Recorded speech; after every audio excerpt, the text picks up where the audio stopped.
Hello everybody, and welcome to today's Sunday sermon, which is the fourth Sunday in Ordinary Time. Today you might have found the second reading from St. Paul to the Corinthians was quite strong and a bit over the top maybe.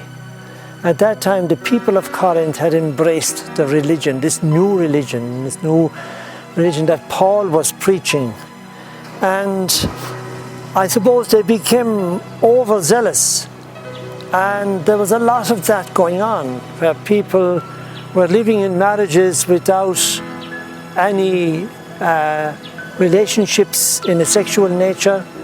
Also there was that sort of feeling that we should deny or get away from anything to do with pleasures and with riches and with the things of this world, and a bit over the top, you might say. Now, but the message is there for us, maybe, that we could take from it, that we need never and should never rely on anything to give us complete happiness, anything in this world. That all is passing, and all the pleasures and the happiness that you can think of that this world gives us, it's all passing, and we cannot rely on it. We cannot rely on these pleasures and these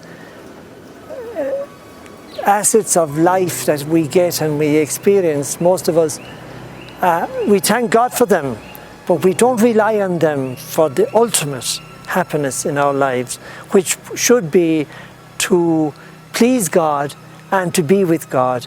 And that is where we are on our journey towards, is back to God in His kingdom in heaven. The Pope St. John Paul II had wrote a beautiful thing about the body and marriage, and shows that the Church doesn't believe in denying and taking away from the beauty and the God-given grace that is there from being married and the marriage experience. So he says that sexuality is a source of a joy and a pleasure that helps the spouses give themselves to each other completely and for their entire lives.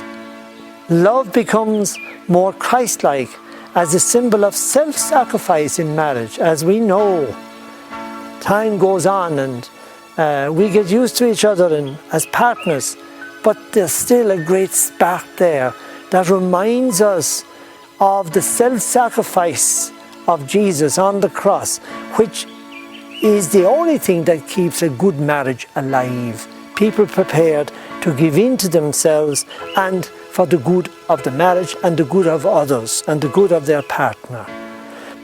So it would also help maybe to know that maybe at that time the people were expecting the second coming of Jesus, and that was the final day of judgment, in other words.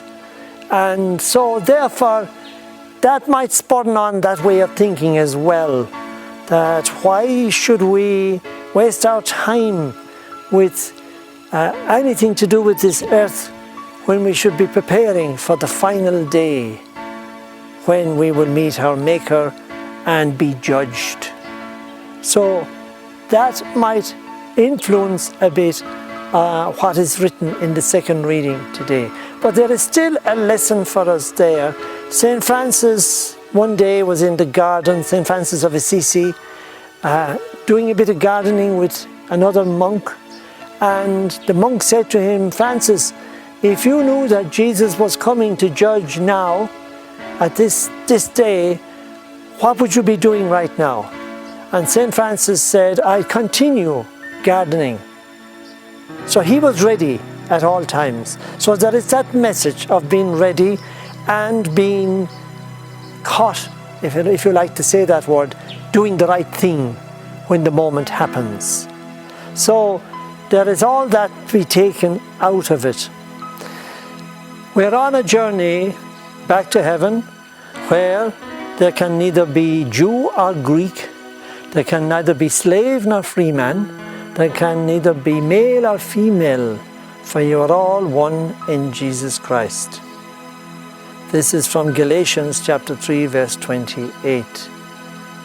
This puts things in perspective, whereby when we finish this life, there'll be no tension and no difference between all of us. All of us will be all the same.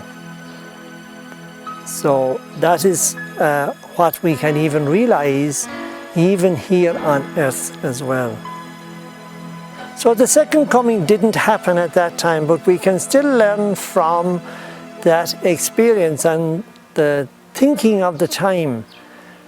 Micheál O'Hare was a great commentator on sport, one of them being horse racing, and when you watch the horse racing, you see them as they're coming towards the end of the race. There are posts there which are the boundaries of the track, and you'll see them coming up 1, 2, 3, 4. And he used to say that the horse was going so well that each post was a winning post, a full flight.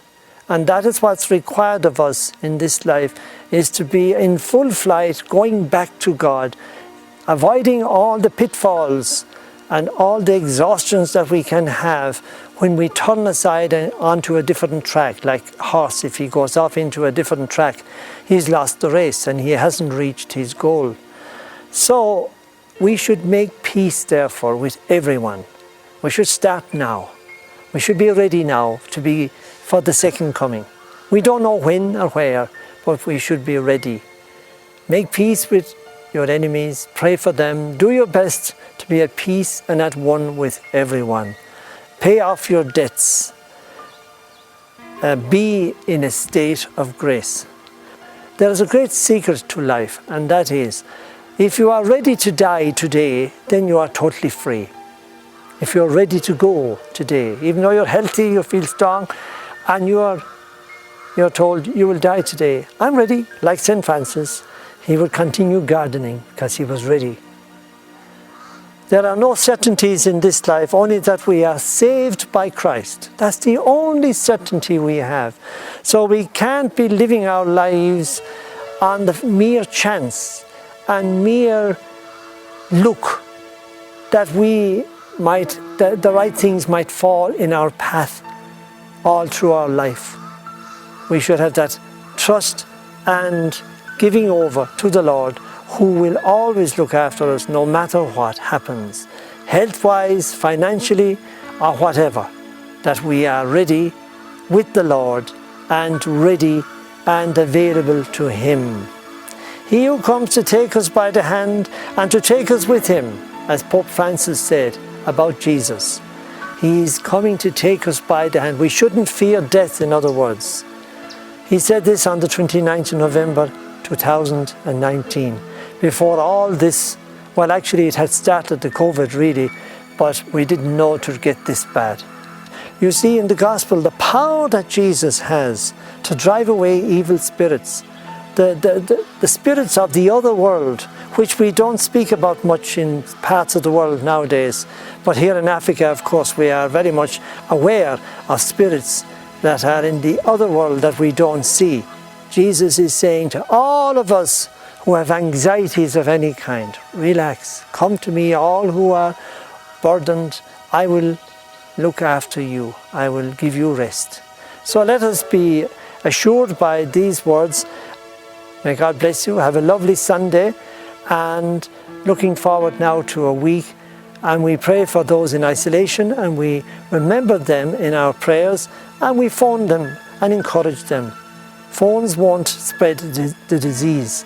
In fact, unless the person has run out of talk time in their homes and in their isolation, I'm sure there are ways and means from which we can get communication methods to our isolated brothers and sisters who are in our communities. May God bless you to be Christ's, other Christs to everyone, especially in this difficult time of COVID.